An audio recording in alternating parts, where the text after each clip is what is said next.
नमस्कार। आज हम बात करने वाले हैं एक बहुत ही डरावनी लोक कथा की, साया। ये कहानी समझाएगी कि कैसे अकेलापन एक बहुत बड़े खतरे को दावत दे सकता है और सबसे जरूरी बात, उससे बचने के लिए क्या करना चाहिए। तो चलिए इस अंधेरे रात से पर्दा उठाते हैं।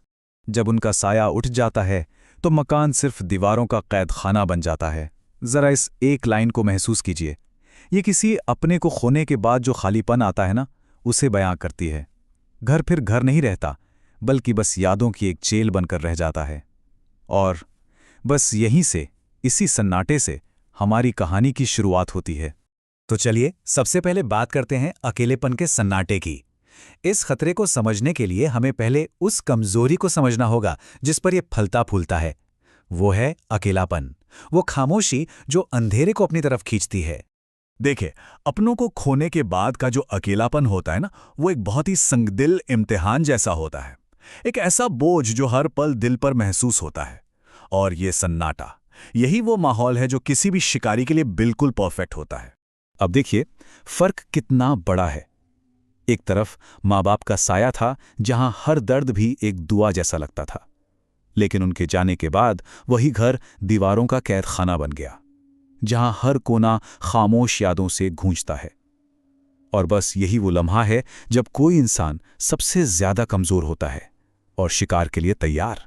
और फिर ठीक उसी खामोशी में, उसी खालीपन में एक अनजाना साया जन्म लेता है। एक ऐसी मौजूदगी जो उस खालीपन को भरने तो आती है, लेकिन प्यार से नहीं, बल्कि एक नए खौफ की कहानी लिखने के लिए। तो सवाल यह है कि आखिर ये साया है क्या भला? लोक कथाओं के हिसाब से ये एक ऐसी शक्ति है जो तब सामने आती है जब कोई इंसान अपने सबसे अकेले दौर से गुजर रहा हो। ये किसी अनजान इंसान के रूप में आता है और धीरे धीरे उसकी जिंदगी का हिस्सा बनने लगता है। तो इसके शुरुआती लक्षण क्या हैं? ध्यान से सुनिएगा। सबसे पहले तो ये एहसास होगा कि कोई आपको लगातार देख रहा है या फिर आपका पीछा कर रहा है। फिर घर में अजीबोगरीब आवाजें सुनाई देंगी। और सबसे बड़ा खतरा, अचानक से किसी अजनबी का आपकी जिंदगी में आ जाना, जो आपके बारे में जरूरत से ज्यादा जानता हो। और देखिए, ये सिर्फ कोई मनगढ़ंत कहानी नहीं है। सोर्स के मुताबिक उत्तर प्रदेश, हिमाचल प्रदेश और राजस्थान में ऐसे कई मामले रिपोर्ट किए गए हैं जहां लोगों ने किसी के अकेलेपन का फायदा उठाकर उनकी जिंदगी में घुसपैठ करने की कोशिश की है।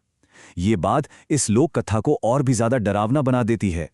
अगला सेक्शन, साया काम कैसे करता है। चलिए अब इसके तौर तरीकों को समझते हैं, क्योंकि इसका मोडस ऑपरेंडी समझना ही इससे बचने का पहला कदम है। इसका तरीका 4 हिस्सों में बटा हुआ है। पहला है घुसपैठ। एक अनजान शख्स आता है और जुड़ने की कोशिश करता है। दूसरा है जान पहचान। वो करीब आने के लिए बहाने बनाता है, भरोसा जीतता है। तीसरा हेर-फेर। वो आपको इमोशनली कमजोर करता है, आपकी पुरानी यादों को कुरेदता है। और चौथा और आखिरी कदम, उसका असली मकसद, जमा करना। उनका मकसद सिर्फ आपकी रूह को जमा करना है। सीधा और सिंपल। साये का और कोई मकसद नहीं होता। वो दोस्ती या हमदर्दी के लिए नहीं आता। उसका सिर्फ एक ही लक्ष्य है, आत्मा को हासिल करना।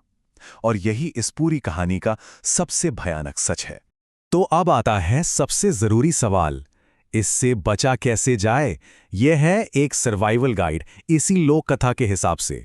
नियम एकदम साफ और सख्त है। सुनिए, ऐसे किसी भी इंसान को अपने करीब मत आने दीजिए जो आपको बहुत ज्यादा इमोशनल कर दे। अपने दरवाजे मजबूती से बंद रखिए, घर को एक किला बना लीजिए। जब भी अकेलापन बहुत ज्यादा हावी हो जाए तो उससे लड़ने की कोशिश मत कीजिए। बस चुपचाप सो जाइए। कोई नया दोस्त नहीं और किसी भी अजनबी से कोई बात नहीं।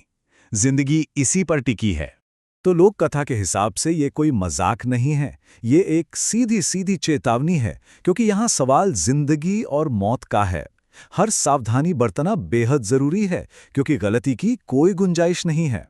तो आखिर में ये सवाल तो उठता ही है कि क्या साया सिर्फ एक कहानी है, या फिर ये खुद गहरे अकेलेपन का एक भयानक चेहरा है। हो सकता है सबसे बड़ा राक्षस हमारे अंदर का वो खालीपन ही हो, जो बाहर के अंधेरे को अपनी ओर खींच लाता है। सोचिएगा जरूर इस बारे में।